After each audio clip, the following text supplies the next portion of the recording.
ఉంచలేడు. ఎందుకంటే దేవుడు మహాపరిశుద్ధుడు గనుక. ఆయన అగ్నిజ్వాలలో మన మధ్యకు వస్తే ఎవరు ఉండరు, అందరూ కాలిపోతారు. ఎందుకంటే అంత గొప్ప సూర్యుడిని చేసిన వాడు కూడా దేవుడే. మరి ఆ సూర్యుడిని చేసిన దేవుడు సూర్యుడి కంటే బలమైన కాంతి గలవాడై ఉంటాడు. అంచేత యేసుప్రభు ఏం చేశాడంటే తన ప్రభావాన్ని సమస్తాన్ని పూర్తిగా తగ్గించుకొని మానవుడిగా వచ్చాడు. హల్లెలూయా. మరి మానవుడిగా రాలేదనుకోండి, ఆయన భాష మనకేమర్థం అవుతుంది? దేవుడు అన్న వెంటనే, ఇప్పుడు ఎవరైనా సరే దేవుడు అన్న వెంటనే దూరంగా పెడతారు దేవుడిని. మా ఫ్రెండ్ ఉండేవాడు ఆచారి, చిన్నప్పటి నుంచి మీ ఇద్దరం స్నేహితులం. ఆడి దగ్గరికి గుళ్ళోకి వెళ్ళి కూర్చునేవాడు నేను. ఇద్దరం తన్నుకునేవాళ్ళం, గుద్దుకునేవాళ్ళం. తర్వాత వాడు ఎర్రపంచి చోటు కట్టుకుని వచ్చేసేవాడు. రే మూర్తి నన్ను ముట్టుకోక కానివాడు. ఎరా అంటే ఎర్రపంచి కట్టుకుని నాకు ముట్టుకోకూడదు, నేను దేవుడి దగ్గరికి వెళ్తున్నాను అని కొంచెంసేపు లోపలికి వెళ్ళి ఏదో చదివి ఏదో చేసి బయటకు వచ్చి మళ్ళీ పంచి తీసి ప్యాంటు షర్ట్ వేసుకొచ్చి నడరా అనేవాడు. ఏం చేశారు ఆ లోపలికి వెళ్ళి? లోపలికి నేను రాకూడదు. అయ్యో నువ్వు వస్తే ఇంకేమైనా ఉందో కొంపూలిపోద్ది, నువ్వు ఆ బయట నుంచి వాళ్ళు, నువ్వు లోపలికి రాకూడదు అన్నాడు. నువ్వు వెళ్ళొచ్చా అన్నాను. నేను వెళ్ళొచ్చు అన్నాడు. మరి నువ్వు నేను కలిసి తిరుగుతున్నావు, నువ్వు వెళ్ళొచ్చు, నేను ఎందుకు రాకూడదు? ఆడి బుర్రకు ఒక్కునేవాడు. ఆడికే అర్థం అవుతుంది ఎందుకు వెళ్ళకూడదు. కాబట్టి దేవుడు అనేటప్పటికి దూరం పెడతాం మనం. దేవుడు అంటే దూరం ఉండాలి. మనిషిగా వచ్చి మన మధ్యలో నివసించాడు. హల్లెలూయా. దేవుడు మనిషి అయి వచ్చాడు. అసలు ఆయన గురించి చెప్తుంటేనే హృదయం ఆనందంగా ఉంటుంది. మీకు అందరికీ ఎందుకు లోకువైపోయాడంటే ఆయన మనిషిగా వచ్చాడు కాబట్టి యేసుప్రభు లోకువైపోయాడు. యేసుప్రభు నమ్ముకున్న వాళ్ళు అబద్ధాలకు లోటు లేదు, పాపాలకు లోటు లేదు. తాగుతున్నారు, తిరుగుతున్నారు, వ్యాపారాలు చేస్తున్నారు, డబ్బులు అక్రమార్జనలు చేస్తున్నారు, భయంకరమైన పనులు చేస్తున్నారంటే ఆయన మనిషిగా మన మధ్యలో ఉన్నాడు కాబట్టి లోకువైపోయాడు.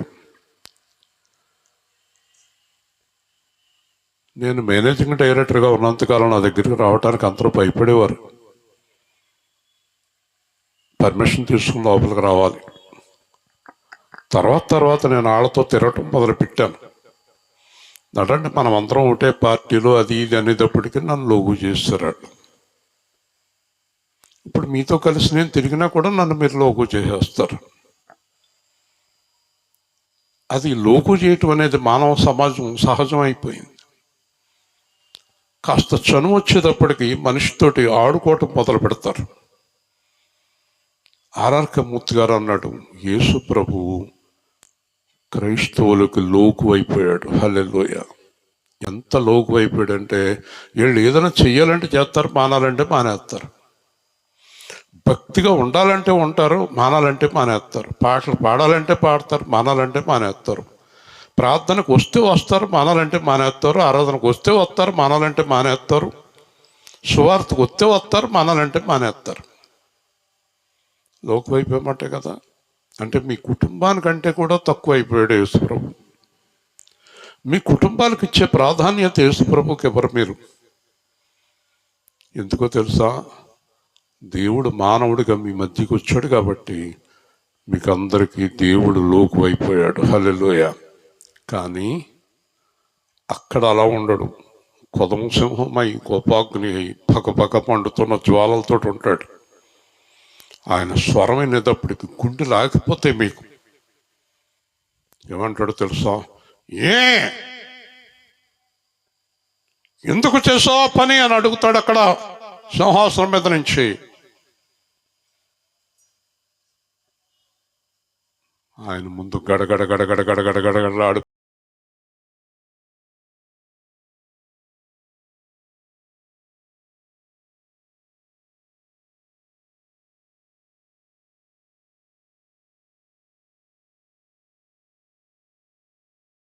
మోసం చేస్తున్నారంటే, పాపం చేస్తున్నారంటే మీకు దేవుడంటే భయము లేదు. అవునా? తప్పుడు మాటలు చెప్తూ అబద్ధాలు చెప్తూ తిరుగుతున్నారంటే మనకి యేసుప్రభుని ప్రకటించే అర్హత లేదు. బైబిల్ ఏం చెప్తుంది తెలుసా? భయము నొంది పాపము చేయకండి. అదిగో పాపం చేసేవాళ్ళు అక్కడ కాలుతూ ఉన్నారు. హల్లెలూయా. ఏ సేవా కేంద్రంలో ప్రతి ఒక్కరూ దేవుడికి, దైవజనులకి, సంఘానికి, సువార్తకి, వాక్యానికి గౌరవిస్తూ బ్రతకవలసిందే. దేవుని స్తోత్రం. మీ ఇష్టం వచ్చినట్టు మాట్లాడటానికి, వెనకాల ఫోన్లో మీ ఇష్టం వచ్చినట్టు సంభాషించడానికి, ప్రమాదంలో పడటానికి అదొక హేతు అవుతుంది. మీకు వ్యర్థమైన మాటలు తీసేయాలి. యేసుప్రభుని నమ్ముకుని పాపం చేసేవాళ్ళకి ఇప్పుడు చెప్పండి, యేసుప్రభుని నమ్ముకుని పాపం చేసేవాళ్ళకి యేసుప్రభు లోకు అయ్యాడా లేదా? నోరు తెరవాలి, చెప్పండి. అంతేనా? లోకం అంటేనా కానీ అబద్ధాలు, లోకం అంటే కదా మోసాలు, ప్రేమ కలాపాలు, కామ కలాపాలు. చెప్పండి, ఎవరు అనుకుంటున్నారు ఆయన? దేవుడికి నరుడికి మధ్యవర్తి. దేవుని స్తోత్రం. చెప్పనా దాని ప్రభావం ఏంటో? విజయ్ గారే ఉందనుకోండి, యేసు ప్రభు వెళ్ళి దేవుడితో చెప్తాడు, విజయ్ గారు వాక్యం ప్రకారం జీవిస్తున్నారు ప్రభువా, వాక్యానుసారంగా ఉంది ఆవిడికి, ఏ పాపం చేయటం లేదు, కాబట్టి విజయ్ గారి విషయంలో ఈ కార్యం చేయండి అని దేవుడితో యేసు ప్రభు చెప్తాడు, మధ్యవర్తి. అప్పుడు దేవుడు పరిశుద్ధాత్మతో చెప్తాడు, పరిశుద్ధాత్మ దేవుడితో చెప్తాడు, యేసు చెప్పింది కరెక్ట్గా ఉందంటాడు. అప్పుడు దేవుడు ఆమెనంటాడు. అప్పుడు ఎన్నాళ్ళ నుంచో విజయ్ గారు చూస్తున్న కార్యం జరుగుతుంది. జీవకుమార్ అయినా అంతే, ఇంకో కుమార్ అయినా అంతే. మీ గురించి యేసు ప్రభువు దేవుడికి చెప్పకుండా మీ జీవితాల్లో కనీసం చిన్న కార్యం కూడా జరగదు. దేవుని స్తోత్రం. హల్లెలూయా. మధ్యవర్తి అంటే భయం వద్దు. యేసు ప్రభు ఎవరు అనుకుంటున్నారు మీరు? తప్పు చేస్తుంటే తప్పు చేయట్లేదని దేవుడితో చెప్తాడని మీరు అనుకుంటున్నారా? చెప్తాడా? నోరు తెరవాలి. ఆయన అబద్ధము ఆడడు. అబద్ధం ఆడుటకు ఆయన నరుడు కాదు, దేవుడు. సువార్తరాణి ఏ తప్పు చేయట్లేదని చెప్పడు, ఏ తప్పు చేసిందో చెప్తాడు. ఇప్పుడు తప్పు చేసినప్పుడు యేసుప్రభు ఏం చేస్తాడు? దేవుడితో చెప్పడు, ఆయన దగ్గరే ఉంచేస్తాడు. దేవుడికి ఏమి చెప్పడు. నీ ప్రార్థన దేవుడి దగ్గరికి ఏమి వెళ్దో, నువ్వు గుడగుడ శబ్దాలే. నీ ప్రార్థన ఏది దేవుడి దగ్గరికి వెళ్దు. అందుకనే క్రైస్తవుల్లో ఎంతమంది నిర్వీర్యులై పడుండి పనికి మాలిన వారుగా ఉన్నారో ఎంతమంది ఉన్నారో చూడండి. వింటే విన్నామండి, మీటింగ్ పెడుతున్నారు. ఎవరికి పెడుతున్నారు మీటింగులు ఎవరికి పెడుతున్నారు? యేసుని ఎరగని వారికి ఒక్కరి గురించి, ఆయన ఒక్కరికైనా యేసు గురించి చెప్తానికి మీటింగులు పెడుతున్నారా? 21 సంవత్సరం నుంచి యేసుని ఎరగని వారికి, యేసుని ఎరిగిన వారికి సువార్త ప్రకటిస్తున్నాం. హల్లెలూయా. అర్థమవుతుంది మీకు? కాబట్టి యేసయ్య నీ గురించి చెప్పాలంటే ఏం చేయాలి? నువ్వు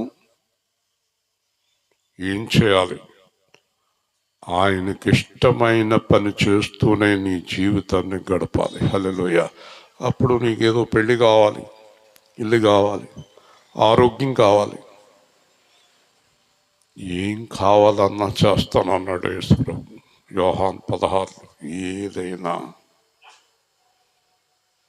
ఏమైనా చేయగలడు, ఏదైనా చేయగలడు, ఏమైనా చేయగలడు.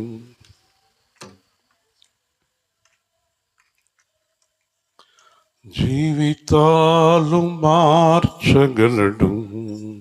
సెల్లో ఉంటే సెల్లో తీసివ్వాలి.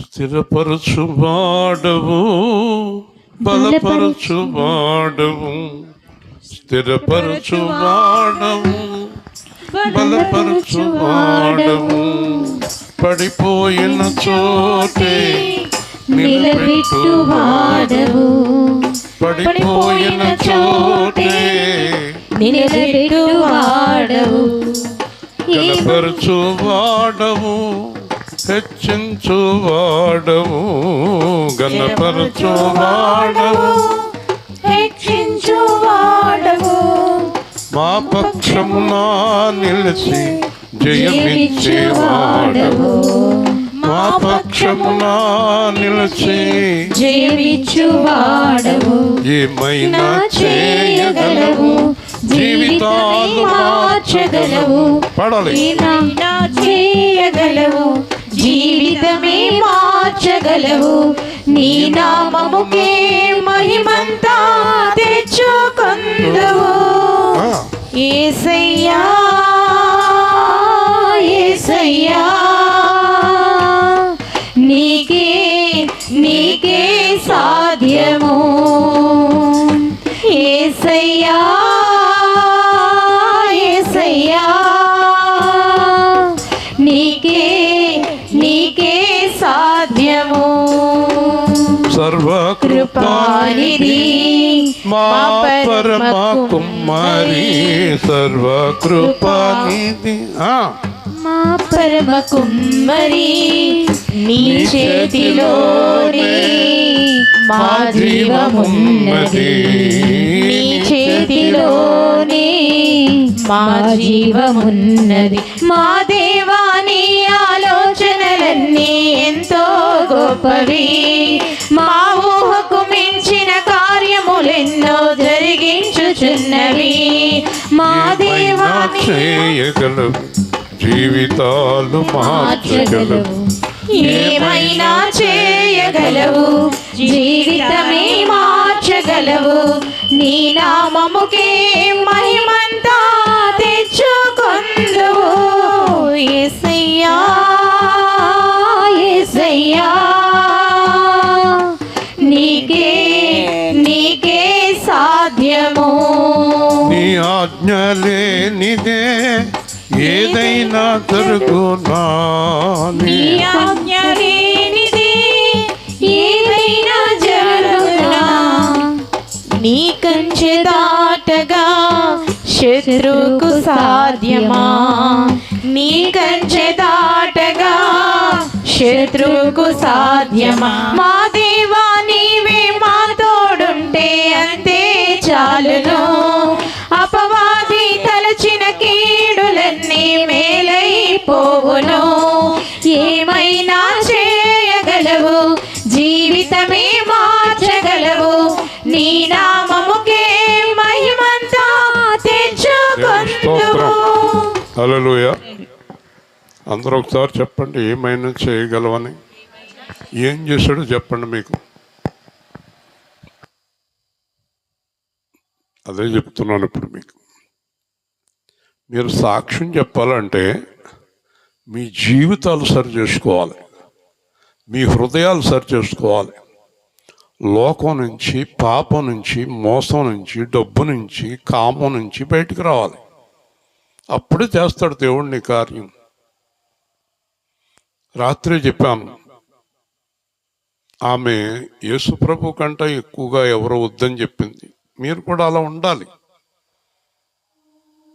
నా కూతురు ఎక్కువ, నా కొడుకు ఎక్కువ, నా డబ్బు ఎక్కువ, దేవుడు ఎక్కువ కాదు కదండి. ప్రతి విషయంలోనూ దేవుడు పరీక్షిస్తున్నాడని మర్చిపోతున్నారు. నేను చూస్తున్నాను అనుకుంటే నేను చూస్తున్నాను అనుకుంటున్నారు, దేవుడు చూస్తున్నాడు అని మీరు అనుకోవటం లేదు. మీ హృదయాలు ఎంతవరకు నిబ్బరంగా లేవు, దేవుళ్ళు లేవు. పిల్లల మీద, తిండి మీద, లోకం మీద, సంపాదన మీద ఉంది. మీరే కాదు, సేవకులు అలాగే ఉన్నారు, సంఘాలు అలాగే ఉన్నాయి. అందుకే వారికి సంతోషం లేదు, సమాధానం లేదు. చెయ్యి ఎక్కడికి వెళ్తుందో కూడా తెలీదా? సమాధానం లేదు, సంతోషం లేదు, ఐశ్వర్యము లేదు, జీవితంలో తృప్తి లేదు. కారణం తెలుసా?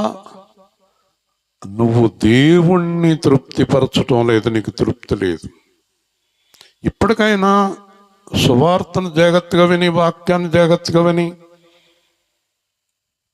కీర్తనాకారుడు అంటాడు, తండ్రి నేను ఏ విషయంలో తప్పిపోయానో అది నాకు తెలియచేయము. దేవుని స్తోత్రం. అన్ని బాగానే ఉన్నావు, నువ్వు ఒక విషయంలో తప్పిపోతున్నావు అన్నాడు మార్కు 10లో. నేను అన్నీ చేస్తున్నాను, బాగానే ఉంది, కానీ డబ్బు పిచ్చోడు నువ్వు. నీకు డబ్బు తప్ప లోకం అక్కర్లేదు నీకు.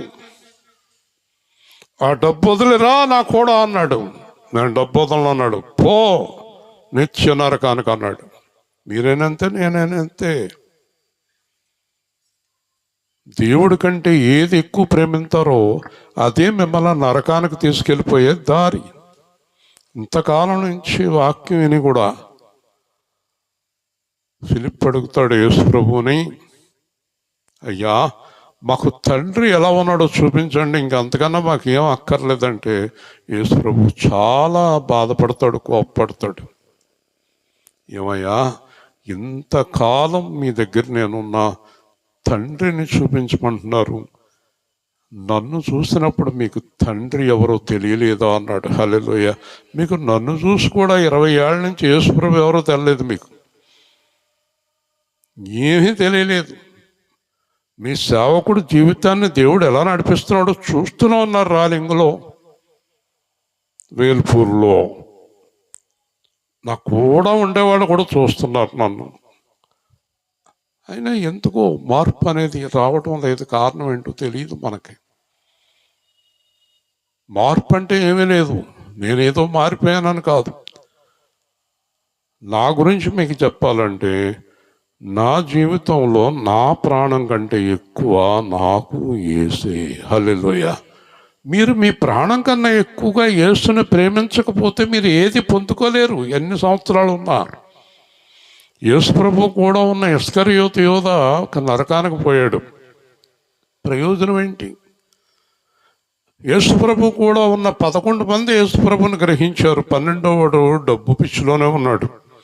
సంఘంలోనే ఉంటారు, దేవుణ్ణి ఏమీ అనుసరించరు, వస్తారు పోతారు, వాళ్ళకి లోపలికి ఏమి వెళ్ళదు, వింటారు. అర్థమైందా?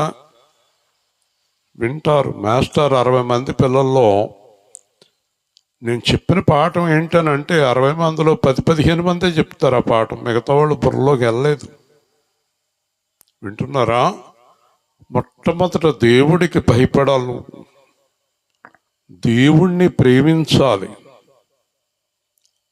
దేవుణ్ణి ప్రేమించి దేవుడికి ఇష్టం లేని చూపు కూడా ఉండకూడదు బైబిల్ ప్రకారం. హల్లెలూయా. యేసు ప్రభు చూపులో పాపం ఉందన్నాడు. ఎక్కడికో వెళ్ళిపోయి ఇక్కడికి వచ్చి డోల కొట్టేస్తే సరిపోదు, సాయంత్రం వరకు ఎక్కడో తిరిగేసి ఏదేదో మాట్లాడేసి ఏదేదో చేసేసి వచ్చి ఇక్కడ హల్లెలూయా స్తుతి మహిమ, స్తుతి అంటాం కూడా రాదు, స్తుతి మహిమ అంటాడు ఒకడు. అవన్నీ కుదరవండి ఇక్కడ. ఆ డ్రామాలు కుదరవు యేసు ప్రభుకి. ఎప్పుడూ ఒక్కలాగే ఉండాలి. హల్లెలూయా. యేసు ప్రభు నిన్న నేడు నిరంతరం ఒకే రీతిగా ఉన్నాడు. కాబట్టి మీరు ఏం చేస్తారంటే గుండెలు బాదుకునే లిస్టులో ఉంటారు మీలో కొంతమంది. యేసు ప్రభు మధ్యాకాశానికి వచ్చినప్పుడు ఆయనకి ఇష్టమైన వారందరూ రూపం పొంది వెళ్ళిపోతుంటే ఆయనకి ఇష్టం లేని వారందరూ గుండెలు బాదుకునే వారిలో ఉంటారు. హల్లెలూయా. అతి త్వరలోనే జరుగుతుంది ఇది.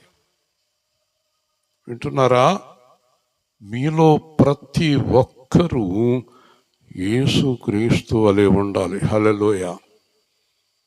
ఒకరోజు చైర్మన్ గారు నా దగ్గరున్న 250 మందికి ఒకే లేఖ రాశాడు. ఆనంద్ గారు ఒక ఉత్తరం రాసి అది నాకు పంపించి 250 మందికి ఆ ఉత్తరం జిరాక్స్ తీసి పంపించాడు నా దగ్గర ఉన్న పని వాళ్ళందరికీ. ఆ లెటర్ ఇప్పటికీ నా దగ్గర ఉంది. ఏం రాశాడు తెలుసా ఆ లెటర్లో? మీ 250 మంది మూర్తిగారిలా పనిచేస్తే మన కంపెనీ భారతదేశంలోనే పెద్ద కంపెనీ అవుతున్నాడు. గట్టిగా దేవుని స్తోత్రం.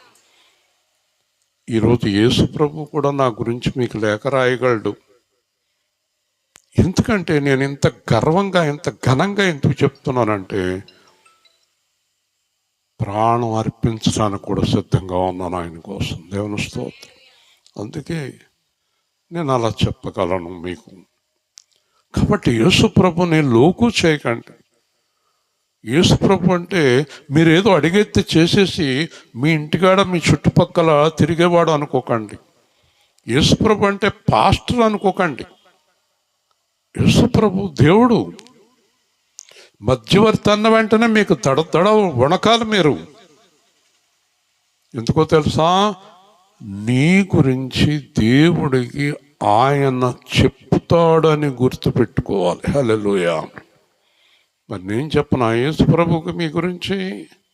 ఖచ్చితంగా చెప్తాను మీ గురించి. ఇలా చేస్తున్నారు ప్రభువా, ఇలా ఉంటున్నారు తండ్రి అని ఖచ్చితంగా చెప్తాను. మరి నేనే చెప్పినప్పుడు యేసు ప్రభు చెప్పడా, పరిశుద్ధాత్మ చెప్పడా, ఈ పిల్ల ఎలా చేస్తుంది, ఆ పిల్లవాడు అలా చేస్తున్నాడు, ఇతను ఎలా చేస్తున్నాడు, వాళ్ళు అలా చేస్తున్నారు అని చెప్పి తీరుతాము. కాబట్టి మనందరము యేసు ప్రభుని సంతోషపరచాలంటే చెయ్యవలసింది ఇక్కడ రాశాడు. ఈరోజు నేర్చుకోండి. అలాగే మనమెవరో ఆళ్ళకు తెలాలి.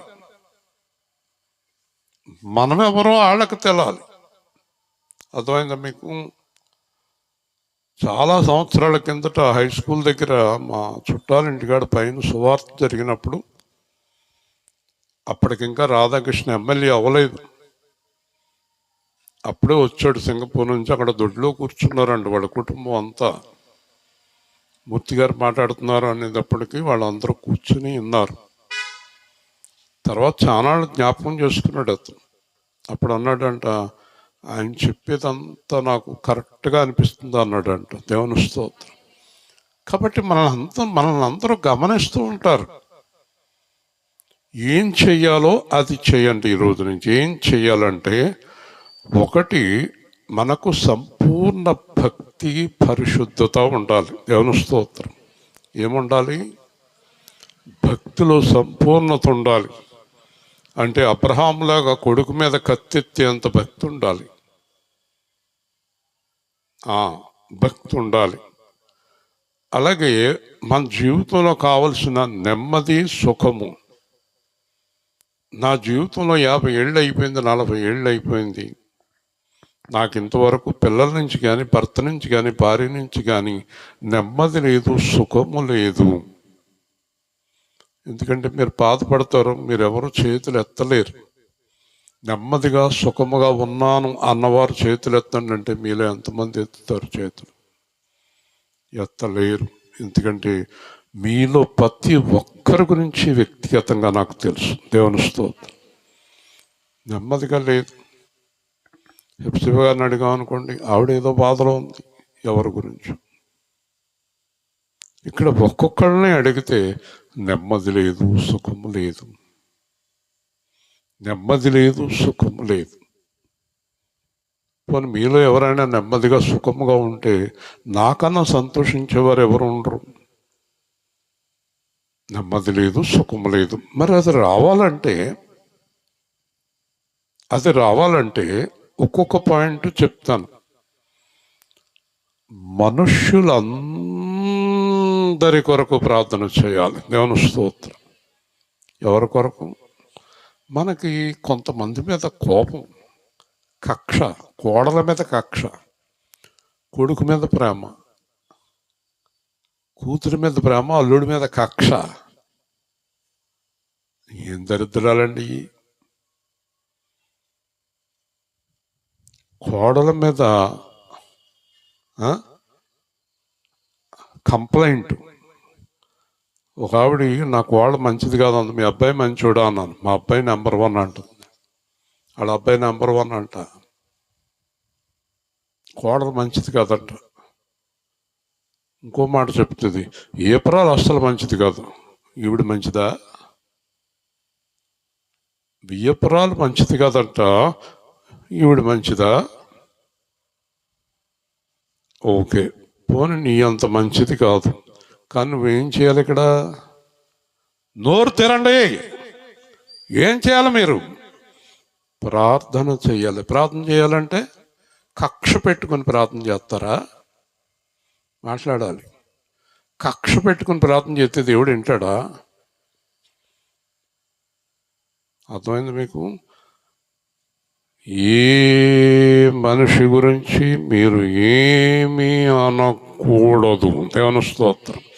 ఎవరి గురించి అయినా సరే. ఎందుకో తెలుసా? నేను ఎన్నో చూశాను. ప్రతి మాటకి దేవుడు చర్య తీసుకుంటాడు. హల్లెలూయా. ఒక ఆవిడ కోడలను ఏదో అంత, వెంటనే అత్తగారికి వచ్చింది. అత్తగారినంతే కోడలకు వచ్చింది. వెంటనే నీ ప్రతి మాట నేను లెక్కలోకి తీసుకుంటాను అన్నాడు. హల్లెలూయా. పగ తీర్చుట నా పని. నువ్వు ప్రార్థన చేయంతే. ఇప్పుడు చెప్పండి విజయ్ గారు, క్రైస్తవులు ఎవరు ఉండకూడదు? గట్టిగా మీకు ఉన్నారా? లేరా? శత్రువులు ఉండకూడదు. ఇక్కడ ఉన్నోళ్ళు చాలా మందికి ఉన్నారు, పైకి చెప్పరు అంతే. లేదా బాగా ఆప్తులతో ఫోన్లో చెప్తారు, ఇలా చేసిందమ్మా, అయ్యయ్యో అలాగెందుకు చేసిందంటే అంట తీపిస్తుంది. ఇది అడుగుతుందా ఫోన్లో? ఇది మరి నువ్వేం చేయలేదా ఆంటీ అని అడుగుతుందా? అడగదు. ఫ్రెండ్షిప్ చెడిపోద్ది, ఫోన్ ఆగిపోద్ది. అంతే కదా?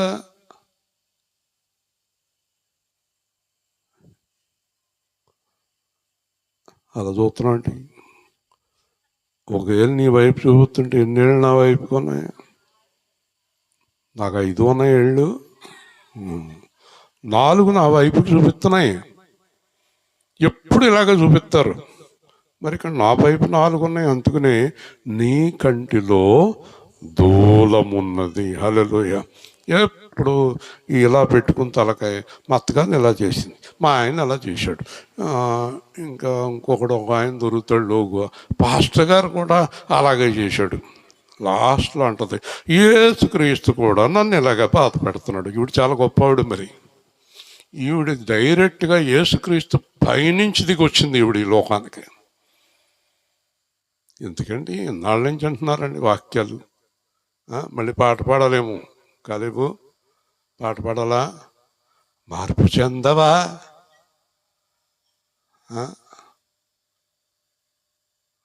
ఏం పాట పాడాలి? కాబట్టి మనుషులందరినీ ప్రేమించాలి మీరు. హల్లెలూయా. ప్రేమించకుండా ప్రార్థన ఎలా చేస్తారు? మొదటిది, రాజుల కొరకు, అధికారుల కొరకు. మనకు అధికారులు ఉన్నారు, ఎమ్మెల్యేలు, ఎంపీలు, చిన్న అధికారులు, పెద్ద అధికారులు, గొప్పవారు, ప్రధానమంత్రి గారు, రాష్ట్రపతి గారు. మీకు ఎందుకాళ్ళ గొడవ? క్రైస్తవులకి రాజకీయాలు ఎందుకు? ఇప్పుడు చంద్రబాబు నాయుడు గారిని తిడతానికి జగన్ గారు ఉన్నారు, జగన్ గారిని తిడతానికి చంద్రబాబు నాయుడు గారు ఉన్నారు. మధ్యలో నీకేం పనమ్మా? యోనా తల్లి, నువ్వెందుకు తిట్టావు? చంద్రబాబు నాయుడు ఎందుకు తిట్టావు మొన్న నువ్వు? నీకేం అధికారం ఉందా ఆయన్ని తిడతానికి? వినబడింది అనుకో, జైలు వేసేస్తాను నేను. ఆయన తిట్టే అధికారం మనకు లేదు. ఆయన మనకు ముఖ్యమంత్రి. ఆయన తిట్టావా? నీకు ఉద్యోగం రాకపోతే చంద్రబాబు నాయుడు తిడతావా? కాబట్టి చంద్రబాబు నాయుడు గారిని జగన్ గారు, జగన్ గారిని చంద్రబాబు నాయుడు గారు, వాళ్ళు ఏదో అనుకుంటారు. నీకెందుకు? ప్రపంచంలో ఎవరికి ఎంతమంది రాజులు ఉన్నాను, దేవుళ్ళు ఉన్నాను, ఎవరికి ఎంతమంది ఉన్నాను, మనకు యేసుక్రీస్తు ఒక్కడే మనకు ఉన్నాడు. హల్లెలూయా. మనకెందుకండి వాళ్ళ గొడవ? ఇంక ఈ ప్రభుత్వం అన్నాలో ఉండదు. నీకేం తెలుసు? ప్రభుత్వం గొడవ నీకెందుకు? పొద్దున్నే సంచెట్టుకెళ్ళి రేషన్ తెచ్చుకుని మళ్ళీ ఆయన తిడతావా? డబ్బులు ఉన్నా సరే విద్యా డబ్బులు తీసేసుకుని నెలకి 4 లక్షలు వచ్చేవాళ్ళు డబ్బులు తీసేసుకున్నారు. తీసుకున్నందుకు బాధ లేదు, ఆవిడ తిడుతుంది మళ్ళీ. 10 ఎకరాలు ఉన్నవాళ్ళు 4-5 వేలు పెన్షన్ తీసుకుని తిడుతున్నారు, సరిపోతలేదు. అసలు ఈవిడికి పెన్షన్ ఎందుకు ఇవ్వాలి 10 ఎకరాలు ఉన్నవాడికి చెప్పండి. కాబట్టి మీరు ఏం చేయాలి, వాళ్ళ కొరకు కూడా ప్రార్థన చేయాలి. హల్లెలూయా. యోనాళ్ళ అమ్మ తిట్టిందని కాదు, నా ఎదురుకుండా కూర్చుందని అంటున్నాను అంతే.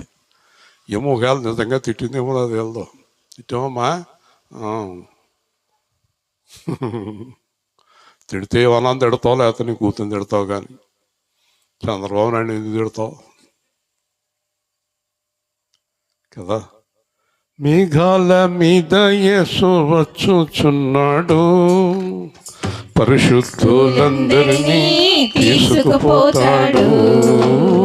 మేఘాల మీద యేసు వచ్చుచున్నాడు, పరిశుద్ధులందరినీ తీసుకుపోతాడు.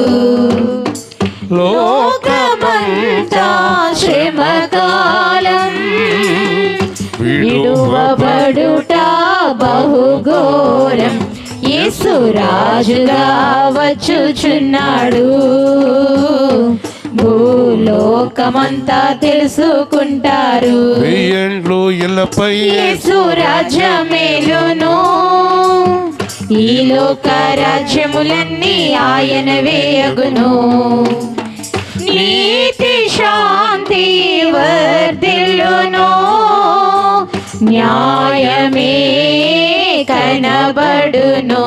యేసు రాజుగా వచ్చుచున్నాడు, భూలోకమంతా తెలుసుకుంటారు. క్రైస్తవుడా మరువవద్దు ఆయన రాకడా, కనిపెట్టి ప్రార్థన చేయు సిద్ధముగా నుండి. రెప్పపాటున మారాలి, యేసయ్య చెంతకు చేరాలి. పౌలుని అడిగారు అనుకోండి, పేతుని అడిగారు అనుకోండి, మాకు ఏ గొడవలు లేవండి, ఆయన కోసం చూస్తున్నాం. మిమ్మల్ని అడిగారు అనుకోండి, కలకూర కంప అంటారు, గంట మాట్లాడుతూ ఫోన్లో తేలింది ఏమీ లేదు. ఈరోజు చెప్తున్నాడు, నేను చాలామంది చెప్తున్నాను, సెల్ ఫోన్ 2 నిమిషాలకు ఎక్కువ మాట్లాడే వాళ్ళందరికీ బ్రెయిన్ క్యాన్సర్ వస్తుంది. మళ్ళీ చెప్తున్నాను, సెల్ ఫోను 2 నిమిషాలకు ఎక్కువ మాట్లాడే వాళ్ళకి బ్రెయిన్ క్యాన్సర్ వస్తుంది, మెదడు క్యాన్సర్. మీ ఇష్టం, తర్వాత మాట్లాడుకోండి, రెడీగా ఉండండి క్యాన్సర్ జబ్బుకి.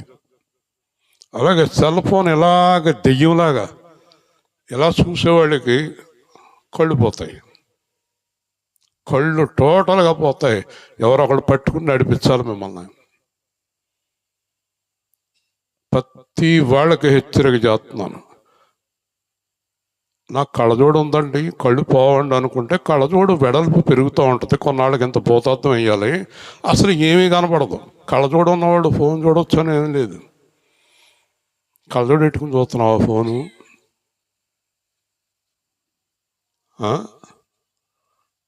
వింటున్నారా? జాగ్రత్త. రాజుల కొరకు, అధికారుల కొరకు ఏమేం చేయాలట, ఏమేం చేయాలి? మీకు టైమే సరిపోదు. మీరు ప్రార్థన చేస్తుంటే మీకు టైం సరిపోదు. మొదటిది విజ్ఞాపన చేయాలి, ప్రార్థన చేయాలి, యాచన చేయాలి, కృతజ్ఞతాస్తుతులు చేయాలి. ఉదాహరణకి రాంబాబు గారు, ఈరోజు అక్కడ మనం సువార్త ప్రకటిస్తున్నాం. రాంబాబు గారి కుటుంబాన్ని మనం ప్రార్థనలో పెట్టి, అయ్యా ఆయన్ని కాపాడండి, ఆయన భార్యని కాపాడండి, ఆయన పిల్లల్ని కాపాడండి అనేది విజ్ఞాపన. 2, అయ్యా వారిని రక్షించండి, వారు తప్పకుండా పరలోక సంబంధులుగా చేయండి, నరకము నుంచి అపవాది నుంచి తప్పించండి అని ప్రార్థన చేయాలి. 3, అయ్యా వారి కుటుంబంలో కొన్ని అవసరాలు ఉన్నాయి, వారు ఎప్పటి నుంచో ఎదురు చూస్తున్నారు, అవి తప్పకుండా జరిగించండి అని యాచన చేయాలి. 4, రాంబాబు గారి కుటుంబాన్ని అంగీకరించి మీరు కార్యాలు చేసినందుకు స్తోత్రాలని చెప్పాలి. హల్లెలూయా. నిజం చెప్పండి, మీరు ఎంతమంది ఈ 4 ప్రార్థన చేసేవాడు చేయొద్దండి. రోజు ఊరికే ఎత్తారనుకోండి ఆ చెయ్యి ఇంక పనిచేయదు. ఈ 4 ప్రార్థనలు ఇదండి మన సంఘ పరిస్థితి. మరి ఎదురు కూర్చుంటారు ఎందుకు? మీరు పాటలు పాడతానుగా ఏమయ్యా డోలక్క, మీరు ఎవరి గురించి ప్రార్థన చేయరు, మీకు అనే జరిగిపోవాలి. అందుకే నేను ఈరోజు ప్రకటిస్తున్నాను, ఇక్కడ అలాంటి ప్రార్థన చేయని వారికి వారి జీవితంలో నెమ్మది లేదు, సుఖము లేదు. ఈ రాత్రి ఇంటికి వెళ్ళి పడుకుంటారు, పొద్దున్నే పిడుగులాంటి వార్త వస్తుంది వాళ్ళకి. దేవుని స్తోత్రం. పోయింది, అయ్యో బయలుదేరాలి టికెట్ తీసుకొని. మానసిక ప్రశాంతత ఉండదు, మీకు విశ్రాంతి ఉండదు. నెల వచ్చేటప్పటికి మీ సంపాదన 30,000, మీ ఖర్చు 45,000. నెల వచ్చేటప్పటికి మీ సంపాదన ₹1,00,000, మీ ఖర్చు ₹1,25,000. నెల వచ్చేటప్పటికి మీ సంపాదన 20,000, మీ ఖర్చు 35,000. మీ జీవితం అంతా ఇంతే. ఎప్పుడు ఏ నెల, ఎప్పుడు జీవితంలో ఎప్పుడు మీకు సమాధానం అనేది, నెమ్మది అనేది దొరకదు. హల్లెలూయా. వింటున్నారా? ఎందుకో తెలుసా? మీరు ఈ 4 పనులు చేయట్లేదు. మీకు కొంతమంది మీద కసి, కొంతమంది కోసం ప్రార్థన చేస్తారు, కొంతమందిని ఏమో తిడతారు, కొంతమంది ఇలాగ అయిపోవాలంటారు, కొంతమంది అలాగ అయిపోవాలంటారు. వింటున్నారా? మన రూతు గారు చిన్న కోళ్ళ ఏది రాలదా ఏంటి? ఊరెళ్ళిందా? ఇప్పుడు ఊరెళ్ళినా ప్రార్థన చేయించుకుంటుంది పాపం. సరే, మీ చేత చేయించుకుందా? కూర్చోండి. కాబట్టి సడన్గా అడిగేసాడు కదా దేవుడు. నేనేం చేయను, నాకేం తెలియదు, అడిగేసాడు దేవుడు అంతే. కాబట్టి వాళ్ళు ఆయన అక్కడి నుంచి వచ్చేసి మొగుడు పిల్లలిద్దరు కాపురం చేయాలంటే మరి ప్రార్థన చేయాలి. వింటున్నారా? నెమ్మదిగా సుఖంగా బతకాలని మీకు లేదా? యేసుప్రభు ఇక్కడికి ఎందుకు వచ్చాడో తెలుసా? ప్రయాసపడుతున్న వారులారా, మీకు విశ్రాంతి ఇవ్వటానికి వచ్చాను. ఒక రోజు కొంతమంది ఫోన్లో నన్ను కదపకండి, నేను చాలా బాధలో ఉన్నాను అంటది. ఏంటో మరి అర్థం అవుతుంది. అన్నీ ఉన్నాయి ఆవిడకి, ఏం లేదు. ఎక్కడో ఉన్నాడు మొగుడు. అమ్మా నాన్నేడికి, నాన్న మేఘాల మీద వస్తాడమ్మా అంటది. తెగనవేస్తుంది మహిమ కూతురు. మేఘాల మీద మీ నాన్నరాడు వేసి వస్తాడు. నెమ్మది ఏది? ఏది భార్యాభర్తలు? ఏది సమాధానం? ఏది సంతోషం? ఏది? మీరు డబ్బులో సంతోషం ఉందనుకుంటున్నారు, మీరు లేదు. డబ్బులో లేదు, సంతోషము యేసులోనే ఉంది. హల్లెలూయా. అందుకే అన్నాను, యేసు చిత్తమా కాదా మన జీవితంలో? మన జీవితంలో ప్రతిదీ దేవుని చిత్తమా కాదా? యాకోబు పత్రికలో అంటాడు, దేవుని చిత్తమైతే ఇలాగూ అలాగూ చేతం అనుకోనండి. లేదంటే రోజుకోటి మొదలెడతారు, 2 రోజులకోటి పూర్తి చేస్తారు, 3వ రోజున మొదలెడతారు, 5వ రోజున పూర్తి చేస్తారు, 7వ రోజున మొదలెడతారు, 8వ రోజున పూర్తి చేస్తారు. జీవితాంతం ఇంతే. నెమ్మది లేదు, సుఖము లేదు. కాబట్టి మీరు ఏం చేయాలంటే, అందరి కొరకు, వాళ్ళు లేదు వీళ్ళు లేదు, వీళ్ళు లేదు వాళ్ళు లేదు, తెల్లారి గట్ల లేచి మీరు ఎన్నింటికి లెగితే అన్నింటికి, అందరి కోసం ప్రార్థన మొదలెట్టండి. హల్లెలూయా. అందరూ బాగుండాలని కోరుకోండి. మీకు ఇష్టం లేని వాళ్ళు అందరూ చెడిపోవాలంటే చెడిపోతారా? చెడిపోరు. మీకు కావాల్సిన వాళ్ళు అందరూ బాగుండాలంటే పైకెక్కెత్తారా? ఎక్కరు. నిత్య జీవన సంద్రమున నావగవచ్చెను దేవుడే, స్థిర చిత్తమును తెలుపుచు, స్థిర చిత్తమును తెలుపుచు, ఆవలి గట్టుకు చేర్చెనే, ఆవలి గట్టుకు చేర్చెనే. మారు మనసు పొందుమా, పూర్ణ జ్ఞానము పొందుమా, ప్రభువును తెలియ కోరుమా, రక్షకుడతడని నిలువుమా. మారు మనసు పొందుమా, విశ్వాసములో కొలువుమా, ఉత్తేజముగా నిలువుమా, ఉత్తముడతడని తెలియుమా. మహదానందము పొందుమా, మారు మనసు పొందుమా. రక్తము ధార పోసిని, పరిశుద్ధాత్మగా మిగిలిని, నరకములో పడు ఆత్మకు పరలోక మార్గము చూపిని.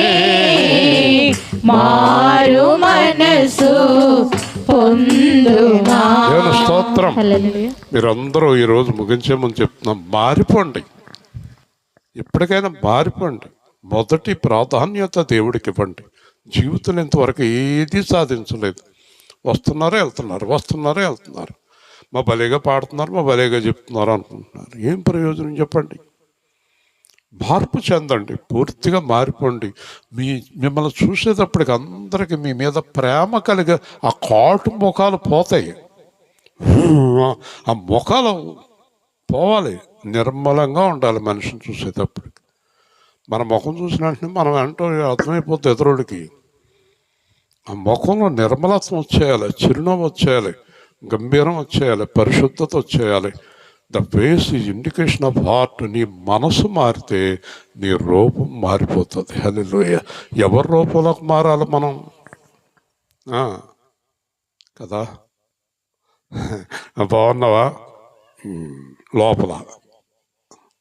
లోపలేమో కక్ష, పైకేమో బాగున్నా. అయ్య బాబు, లోపల ఎన్ని గుంటన కాలుష్యంలో, పైకేమో ప్రేమ. అయ్య బాబు అంటే నాకు ఎంత ప్రేమో తల్లి. ఏంటి నాటకాలు? ఇది దేవుడికి చాలా కోపం, చాలా చాలా కోపం. మీకు అర్థం అవ్వట్లేదు. మీకు నమ్మదొద్దా? అసలు నమ్మదంటే ఏంటో తెలుసా నీకు? తినేసి పడుకుని ఎదురవుతాం అనుకుంటున్నావా? కాదు, మానసిక ఆనందం. దేవుని స్తోత్రం. హల్లెలూయా. మనస్సులో సంతోషం ఎక్కడ కనపడుతుంది? హెప్సిబా గారు, ముఖంలో కనపడుద్ది. మనసులో సంతోషం ముఖంలో కనపడుద్దమ్మా. అర్థమైందా? యేసు ప్రభుని చూసిన వెంటనే అందరూ ఏడుస్తారు ఎందుకు? పాదాల మీద పడతారు ఎందుకు? ఆ ముఖం చూసేటప్పటికి పాదాల మీద ఎందుకు పడిపోతారు? ఆ కరుణ, క్షమ అన్నీ ఆయన ముఖంలో కనబడిపోతాయి. హల్లెలూయా. మీరు మారు మనసు పొందితే మీ ముఖాలు అలాగ ఉంటాయి. మిమ్మల్ని చూసినప్పుడు ఎవరు జడుచుకోరు, లేదంటే జడుచుకుంటారు. పాప ఆవిడ అలా ఉందంటే మాట్లాడు, జడుచుకుంటారు. అర్థమైంది మీకు? చిన్నపిల్లలు మీ దగ్గరికి వచ్చి ఎత్తుకుంటానంటే మీ దగ్గరికి పరిగెత్తుకొస్తున్నారు అనుకుంటే ఎవరైనా పిల్లలు మీ ముఖాలు మారినట్టు లెక్క. అది పాయి అని వెనక్కి వెళ్ళిపోతుంది అనుకో, నువ్వు రాక్షసు కింద కనపడుతున్నావు ఆ పిల్లకనే అర్థం. అర్థమైంది మీకు? చిన్నపిల్లలందరూ యేసుప్రభు భుజాల మీదకి ఎక్కేస్తారు. ఎక్కేసారు భుజాల మీదకి. ఎక్కేస్తుంటే శిష్యులు తప్పు దేవుడు ఆయన అంటే యేసుప్రభు అంటున్నాడు, వాళ్ళే నాకు చాలా ఇష్టం అన్నాడు. హల్లెలూయా. అర్థమైందా? ఏం చెప్పాలి ఇంకా మీకు? ఆ ముఖాలు ఎప్పటికి మారుతాయి, ఆ హృదయాలు ఎప్పటికి మారుతాయి? సంవత్సరాలు అయిపోతుంది, ముసలోడు అయిపోతున్నారు, కొంతమంది వెళ్ళిపోతున్నారు.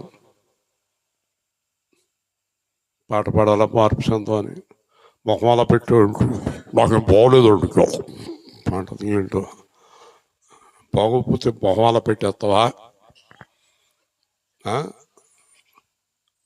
180/100 బీపీలో మీకు నేను ప్రసన్నమైన ముఖంతో మీకు సువార్త ప్రకటించాను. అలా సువార్త ప్రకటిస్తూ వచ్చాను కాబట్టి ఇవాళ 120/60లోకి వచ్చాను బీపీ. దేవుని స్తోత్రం. నీ ముఖం బాగపోతే బీపీ పెరిగిపోద్ది. అర్థమైంది? లేనిపోని రోగాలు తెచ్చుకోకండి. తెచ్చింది ఏమీ లేదు, పట్టుకెళ్ళేది ఏమీ లేదు, ఇంకెందుకు ఉంటుంది బీపీ? వింటున్నారా? అందరి గురించి ప్రార్థన చేయండి. చూడండి, ఇది మంచిది, మన రక్షకుడైన దేవుని దృష్టికి అనుకూలమైనది. గట్టిగా దేవుని స్తోత్రం. మీరు అందరి గురించి ప్రార్థన చేసి, అందరిని ప్రేమించి, అందరూ బాగుండాలని కోరుకోవటం నా ప్రభువుకి ఎంత ఇష్టమంటే ఆయనకి ఇష్టం లేని పనులు చేయకండి. ఎన్నాళ్ళు ఉంటుందో చూస్తాను అనకండి. నువ్వైపోతావు ఈ లోపల. మేము ఈ రోజు నుంచి అందరినీ ప్రేమించి అందరి కొరకు ప్రార్థన చేస్తాం అన్నవారు చేతులు ఎత్తండి. అప్పుడు మీకు మీ కుటుంబంలో శాంతి, సంతోషం, నెమ్మది వచ్చేది. లేకపోతే లేనిపోని వార్తలన్నీ వస్తాయి. నేను అనకూడదు సేవకుడిగా, పనికిమాలిన వార్తలన్నీ వినాల్సి వస్తుంది. మీరు అందరినీ ప్రేమించండి. ఈరోజే మీ హృదయంలో ఎవరి మీద ఏ కక్షలు ఉన్నా, ఏ కోపాలు ఉన్నా ఇవాళ బయటికి పంపించేయండి. అందరిని ప్రేమించండి. హల్లెలూయా కదా. కాబట్టి మనుష్యులందరూ రక్షణ పొంది సత్యమును గూర్చిన అనుభవ జ్ఞానం గలవారై ఉండాలి. ఎందుకంటే అందరూ దేవుడి గురించి తెలుసుకోవాలంట. చెప్పండి, చెప్పాలి. విజయ్ గారు, అర్థమైంది మీకు? అందరూ దేవుడి గురించి తెలుసుకోవాలంటే దేవుణ్ణి తెలుసుకున్నవారు దేవుడి గురించి చెప్పాలి. ముగింతన 5 నిమిషాలు. అందరూ దేవుడి గురించి తెలుసుకోవాలంటే ఇప్పుడు మనం యేసుప్రభు గురించి తెలుసుకున్నాం. మరి మన చుట్టూ ఉన్నవారు యేసుప్రభు గురించి తెలుసుకోవాలంటే ఏం చేయాలి? జ్యోతి గారు, ఏం చేయాలి? అట్టకాడు ఒకటి పట్టుకుని తిరగాలి, లేకపోతే పిడకలు పట్టుకుని తిరగాలి, లేకపోతే సంచులు పట్టుకుని తిరగాలి, లేకపోతే తన్నుకోవాలి, గుద్దుకోవాలి, ఇల్లు ఎగిరిపోయేలాగా బుద్ధులు తిట్టుకోవాలి. యేసు ప్రభు అందరికీ అర్థం కావాలంటే ఒక్కటే, నీ జీవితంలో యేసు ప్రభువును చూపించాలి. హల్లెలూయా చెప్పండి, గట్టిగా చెప్పాలి. నీ జీవితంలో ప్రభువును చూపించాలి. అంటే నీ మాటలు, నీ చూపులు, నీ వస్త్రధారణలు, నీ నడకలు, నీ క్రియలలో ఎవరిని చూపించాలి? యేసయ్యను చూపించాలి. అప్పుడు అందరికీ చెప్పండి, దేవుడు అంటే ఎవరో అర్థమవుతుంది. హల్లెలూయా. ఈరోజు క్రైస్తవులు క్రీస్తులాగా లేకపోవటం చేత ఎవ్వరికి యేసుప్రభు అంటే తెలియడం లేదు. అదొక మతం, అదొక గోళ, అదొక గొడవ అనుకుంటారు అంతే. అందుకే దేవుడు మనలను, మీ సేవకుణ్ణి గొప్ప గొప్ప వారి దగ్గరికి ఆయన గురించి చెప్పడానికి రాబోయే రోజుల్లో పంపించబోతున్నాడు. హల్లెలూయా. అనేక ప్రాంతాల్లో మీరు చూస్తూ ఉండగా మంత్రులు, అధికారుల ఎదుట మనం దేవుని వాక్యాన్ని ప్రకటించబోతున్నాం. దేవుని స్తోత్రం. అర్థమైందా మీకు? మీరు కూడా వస్తారు అనేక ప్రాంతాలకు. కానీ మొట్టమొదట మీ ఇంటి చుట్టూ ఉన్నవాడితో దెబ్బలాట ఆపేయండి. గోడ గురించి, పెయింట్ గురించి, పెంకుల గురించి, తూము గురించి. అసలు మీ ఇంటి పక్కన ఉన్న వాళ్ళకి యేసుప్రభు గురించి తెలాలి కదా ఫస్ట్. మీరు ఎన్నైనా చెప్పండి, మా ఇంటి పక్క దాంతో మాత్రం నేను మాట్లాడను. మరి ఏం చేస్తావు? తెగ ప్రార్థన చేసేస్తావా? ఇంటి పక్కన ఉన్నవాడితో చుట్టూ పెట్టి కొట్టుకుంటారా? ఒకవేళ వాళ్ళు ఏది అడిగితే ఇచ్చేయండి, మీ ఇల్లు కూడా వాళ్ళకి ఇచ్చేయండి. అప్పుడు దేవుళ్ళకి వస్తారు వాళ్ళు. దేవుని స్తోత్రం అన్నాడా దేవుడు? మీరు ఎక్కడైనా చెప్పండి, మా ఇంటికాడ మాత్రం కుదరదు అన్నారు అనుకోండి, మీరు ఎక్కడ మారుతారు? మొదట ఇంటి వారిని, ఇంటి చుట్టూ ఉన్నవారిని ప్రభులోకి నడిపించాలి. మీరు ఇప్పుడు మన గురించి బాగా ఎవరికి తెలుస్తుందమ్మా? మన ఇంట్లో ఉన్న వాళ్ళకి, మన ఇంటి పక్కన ఉన్న వాళ్ళకి తెలుస్తుందా? తన్నుకు చేస్తారండి రోజును. వింటున్నారా? కాబట్టి అందుకే నేను ముందే చెప్పేశాను, దేవుడికి నరుడికి మధ్యవర్తి క్రీస్తు యేసు. ఆయన అందుకే ఆయన రక్తాన్ని మనకిచ్చాడు. హల్లెలూయా. ఇప్పుడు చెప్పండి, మీరందరూ ఇలాగ యేసు ప్రభులాగా జీవించు, ఇంటి వారిని, ఇంటి చుట్టూ ఉన్నవారిని, గ్రామస్తులను మనం ఎక్కడ ప్రకటిస్తున్నాం సువార్త? చెప్పండి. వేల్పూర్లో, ర్యాలింగ్లో, కత్తపాడులో లేదా చుట్టుపక్కల ప్రాంతాల్లో ప్రకటిస్తున్నాం. మనం ఇంకా దూరం వెళ్ళలేదు. మనం దూరం వెళ్ళాలంటే ముందు మనం ప్రకటించే స్థలాల్లో మార్పు కనిపించాలి దేవుడికి. దేవుని స్తోత్రం. అప్పుడు అలా దూరం పంపిస్తాడు. ఇంటి వారిని ఏలువాడై ఉండాలి. మొట్టమొదట నీ ఇంట్లో చెప్పాలి సువార్త, తర్వాత బయట చుట్టూ ఉన్నవారికి. అర్థమైందా? మీ ఇంటి చుట్టూ మంచి సాక్ష్యం ఉందా మీకు? మీ ఇంట్లో మంచి సాక్ష్యం ఉందా మీకు? ఇప్పుడేం చెప్పొద్దు, తెల్లారిపోద్ది. మీ ఇంటికి వెళ్ళి ఆలోచించుకోండి. ఇప్పుడు మీ సాక్ష్యాలన్నీ ఇక్కడ మైక్ దగ్గర ఒక్కొక్కళ్ళు మొదలెట్టారు అనుకోండి. వింటున్నారా? ఒక్కొక్క మాట లోపలికి తీసుకోండి. ముందు ఇంటి చుట్టూ ఉన్న వారికి దేవుడి గురించి చెప్పక్కర్లేదు. ఒకవేళ మాకు చెప్పొద్దు అంటే చూపించండి. వాళ్ళకి చెప్పొద్దు అన్నారు, చూపించండి. యేసు ప్రభు ఎలా ఉంటాడో చూపించండి. కాబట్టి ఆయన అందుకే నీ కొరకు ప్రాణం ఇచ్చాడు. హల్లెలూయా. ఇప్పుడు ఇక్కడ కూర్చున్న వాళ్ళు, రక్షణ పొందిన వారు ఎంతమంది ఉన్నారు? చేయొద్దండి. చూసారా? ఇప్పుడు మన అందరి కొరకు దేవుడు ఏమి ఇచ్చాడు? రక్తం ఇచ్చి విడుదల చేశాడు. ఏం చేయటానికి? గుద్దుకోవటానిక, తన్నుకోవటానిక? ఆయన్ని చూపించటానికి. హల్లెలూయా. మీరు ఈ రోజు నుంచి చాలా మార్పు సంఘంలో నాకు కనబడాలి. మీ బయట వారి దగ్గర సాక్ష్యాలు వినబడాలి. మీరు ఎవరి దగ్గరైనా తీసుకుంటే పట్టుకెళ్ళి డబ్బులు ఉంటే పట్టుకెళ్ళి ముందాళ్ళకి ఇచ్చేయండి. తర్వాత అన్నం తినండి. ముందు మీరు శుభ్రంగా బిర్యానీ తినేసి వాళ్ళ సంగతి తర్వాత చూద్దాం. వాళ్ళ గంజి తాగుతున్నారేమో చూసుకోండి. నేను ఇంటికి వచ్చేటప్పుడు 4 బట్టలు తెచ్చుకుంటున్నానంటే ఇంకెప్పుడు తీరుతావు నువ్వు ఎవరికి? నీ తిండి మానేయి, నీ ఆహారం మానేయి. అప్పుడు వాళ్ళకి అర్థమవుతుంది కరెక్ట్గా ఉన్నారు. ప్రతి విషయంలోనే కరెక్ట్గా ఉండాలి. చిన్న విషయాన్ని కూడా పట్టించుకుంటాడు దేవుడు. విన్నారా? చిన్న విషయాన్ని కూడా. కాబట్టి ఈ సాక్ష్యం ఇచ్చుటకై నేను ప్రకటించేవాడుగా అపోస్తలుల విశ్వాస సత్య విద్యము అన్యజనులకు బోధకుడుగా. దేవుడు నాకే కాదండి, ఒక సేవకుడు అనే వాళ్ళందరికీ ఇదే పని అప్పగించాడు. హల్లెలూయా. ఏ పని అప్పగించాడండి? యేసుని ప్రకటించాలి, యేసుని చూపించాలి, యేసులాగా జీవించాలి. చెప్పండి.